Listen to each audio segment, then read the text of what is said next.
Hey, this is Cam with Blacktail Studio, and this week I'm going to show you how I take a pretty boring square edge and make it a little bit more interesting. And this is actually a little bit trickier than it looks. You'd think you could just run a router across it, and you actually can't. So I'm going to show you the method that I came up with out of necessity to get this pretty cool edge profile on my tables. And I guess technically you could run a router across it. You just need a huge bit. And they don't really make bits this big, I found. And that's what I wanted to do. I wanted a huge chamfer on the edge of one of my tables and could not find a bit big enough for, less than several $100s. So I decided I was going to see if I could use my track saw to do the same thing that I would accomplish with a router bit. And it actually worked really well, and I've done it on a handful of tables now.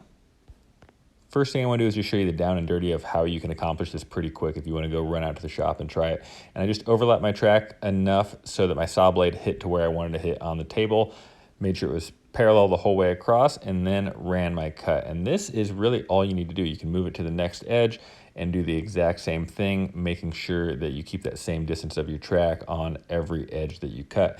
And it is really not that hard. But after this cut, I want to show you a little bit more and show you kind of some tricks to doing this.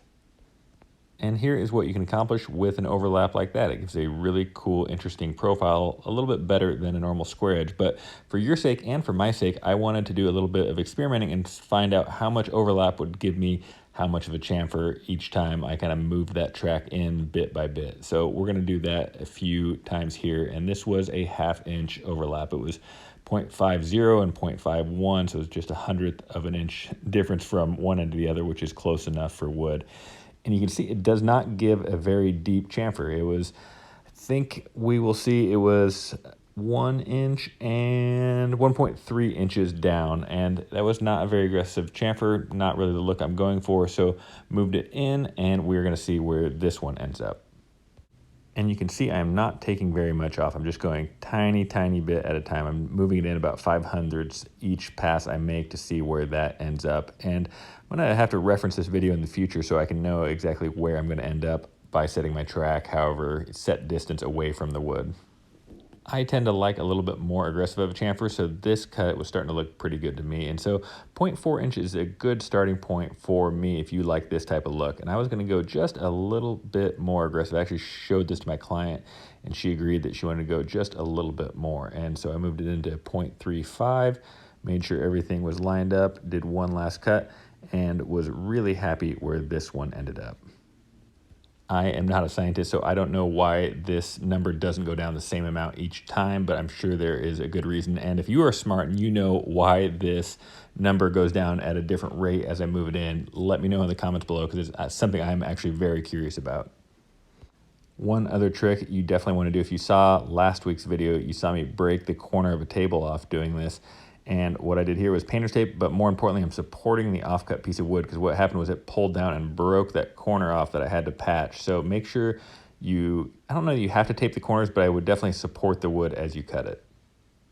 I try to be as honest with you guys as I can, and I've done about 5 of these tables and they've always lined up perfectly, but of course when I filmed this one for the video, one edge didn't line up perfectly. So I actually don't know what happened, if I bumped that track or what could have happened. But I was able to fix it here by making a couple really shallow passes, making sure to just inch my way in, and there we got it lined up just perfect. If you are a regular to my page, you know that I am really good about answering comments. If you're new to my page, you should know that I am really good about answering comments. And by really good, I mean I actually read and answer all of them. So if you guys have a question on anything, if I left anything out, if you're wondering what that sander is and I didn't link it, ask me in the comments and I will read it. I will respond. The only thing I ask is that if you get something from this video, if you've enjoyed it, just hit that little subscribe button, because that's what enables me to keep making content like this, keep making more videos, because I do release a new video every week, every Thursday at 12 p.m. Pacific time.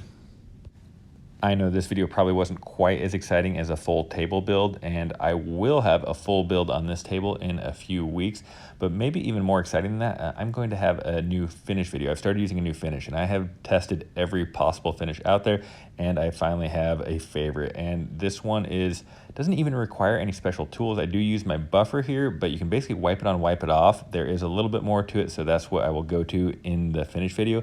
but it gives an amazing sheen, but even better than that, it gives incredible protection. And no, this isn't a sponsored video.